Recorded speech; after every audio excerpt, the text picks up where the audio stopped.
Hey Canucks fans, the Vancouver Canucks have defeated the Ottawa Senators 3-2 in overtime. JT Miller with the winner in the extra frame. The Canucks are now a perfect 4-0 against Ottawa. They creep slowly, steadily back into the playoff race. Not saying it's going to happen, but at least it's a win. So let's talk about the goals first, and then let's talk about what I liked, what I didn't like, and one other thing. Okay, let's talk about the goals. As I mentioned, the first goal in the game is Jace Harlock in the first period. Nice to see him score against his former team. He actually had 7 points in 11 games with Ottawa last season, which is pretty good when you think about it. Anyways, it was halfway through the first period. Jordy Ben takes the shot from the left point. As I mentioned in the last live stream on Saturday, or my last vlogs, Ben and Hamnick both pretty good about getting pucks to the net. Well, this one actually doesn't make it all the way to the net. It bounced off someone in the front. Sutter puts the puck on Joey Decord. Decord makes a good save with his pad, but then Hawryluk pounces on the rebound and puts it past Decord for his first of the season. His first as a Vancouver Canuck, and the Canucks are up 1-0 10 minutes in. 9 minutes later, with just over a minute to go in the frame, weird play actually. Two Senators battling with a couple Canucks behind the Ottawa net, and forward Colin White inexplicably does a blind backhand pass out to the middle. I'm not sure. It wasn't like it was super hard, so it's not like it was going to make it to the blue line. I'm not sure what he was doing. Maybe he panicked. But Pearson, right man at the right time, puts the puck past Decord. Decord had no chance. Pearson one times it. It was actually funny. Hawryluk was on the ice for this puck for this goal as well. Pearson, there's no doubt it went in, but it bounced out really quickly. And then Hawryluk, he didn't slap it, which would have been worse, but then he shot it into the net afterwards. I know goalies hate that kind of thing, but it doesn't matter. No harm, no foul. And then now the Canucks are up 2-0 going into the first intermission.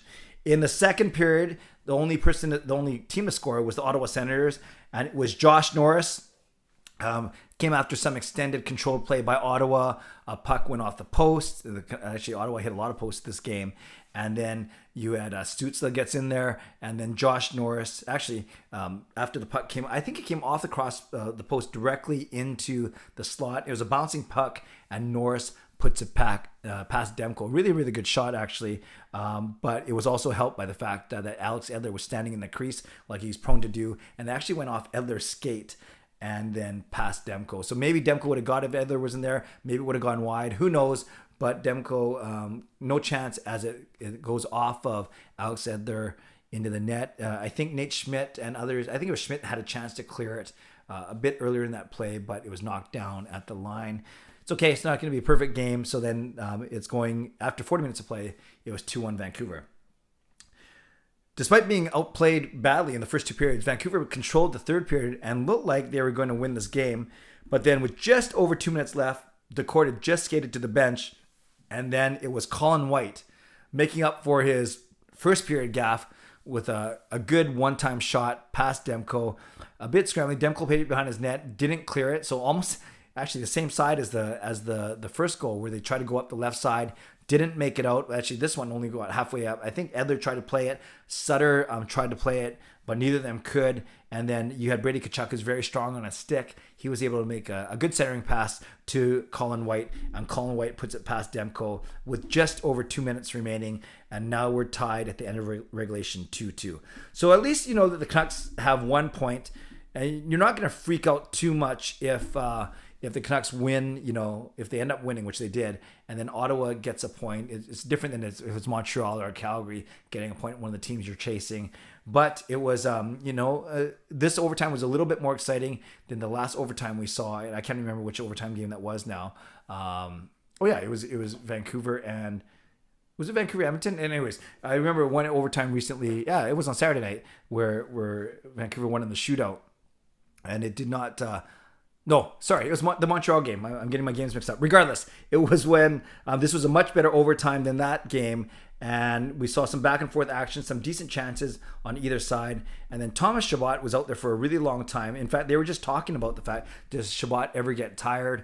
And then he looked tired, or he just...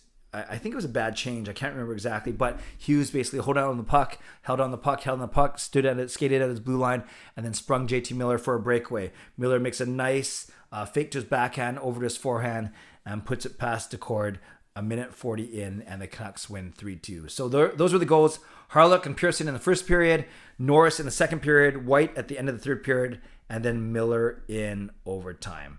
Okay, it's bugging me now. I'm going to look up really quickly that game that I'm talking about. Yeah, because the Canucks didn't beat Edmonton in a shootout. It was one of the Montreal games, right? Yeah, so way back on last Monday, March the 8th, that was the one. Yes. Okay, I got my story straight now.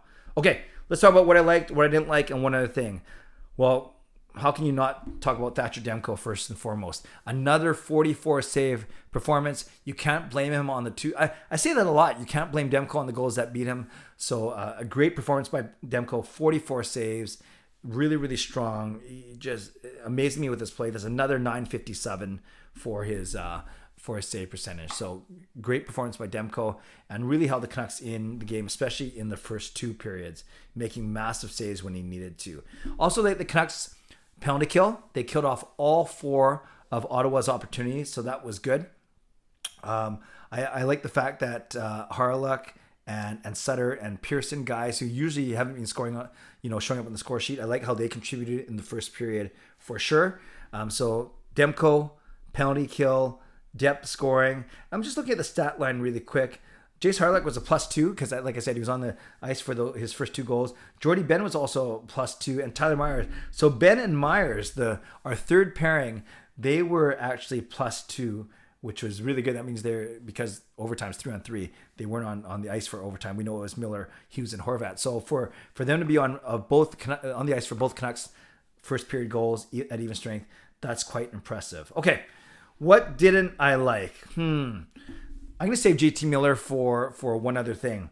What I didn't like, Canucks only had one power play, so they went 0 for 1. I'm not going to freak out too much about that, but the fact that they only drew one penalty against Ottawa, you'd like to see maybe a bit more assertiveness, a bit more aggression there.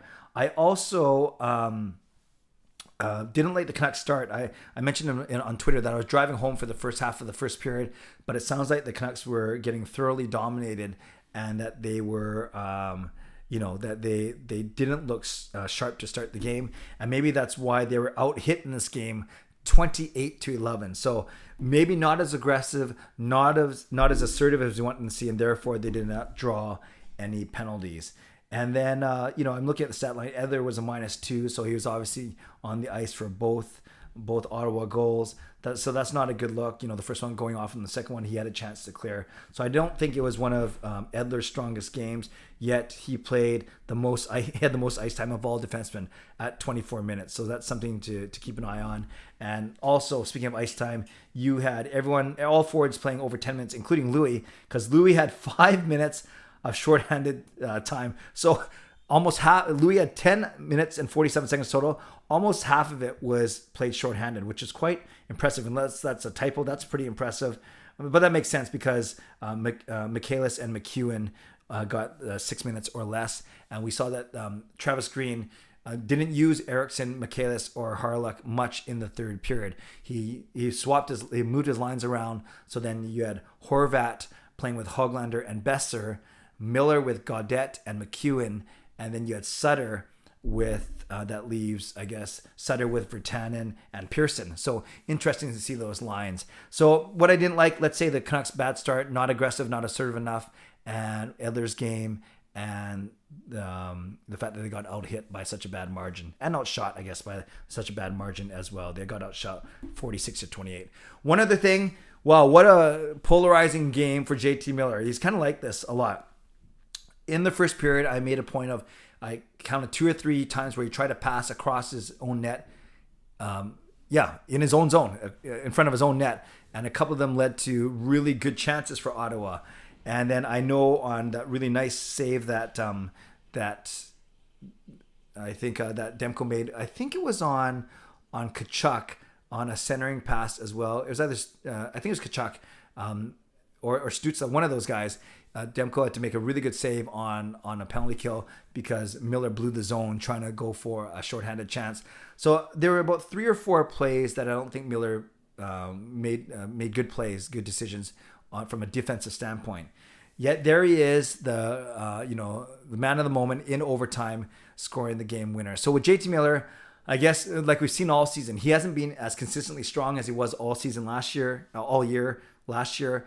This year we've had the good and the bad. Maybe because of a slow start. Maybe he's grumpy because he had to go through COVID protocol. Regardless, it's been a very uneven season for JT Miller, despite him slowly racking up points. And tonight, 1 goal, plus 1, 2 shots, 2 hits, 2 giveaways, 1 takeaway, 54% in the faceoff dot, and at 23 minutes of ice time, 2 minutes on the power play, and 3.5 minutes of penalty kill. So some really good stats for JT Miller. I think just because he is on the ice so much, when he does something well, we notice it. But when he makes a mistake, we also notice it as well. But I'd say his goal outweighed his mistakes tonight. So there you go, Canucks fans. That's what I liked.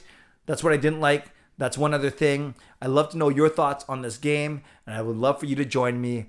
Leave a comment below. I'll read, react, and reply. I'd love for you to join me for my post-game live stream in about 20 minutes. So leave a comment. Tell me what you like. Tell me what you didn't like. Tell me one other thing. And I appreciate you being here.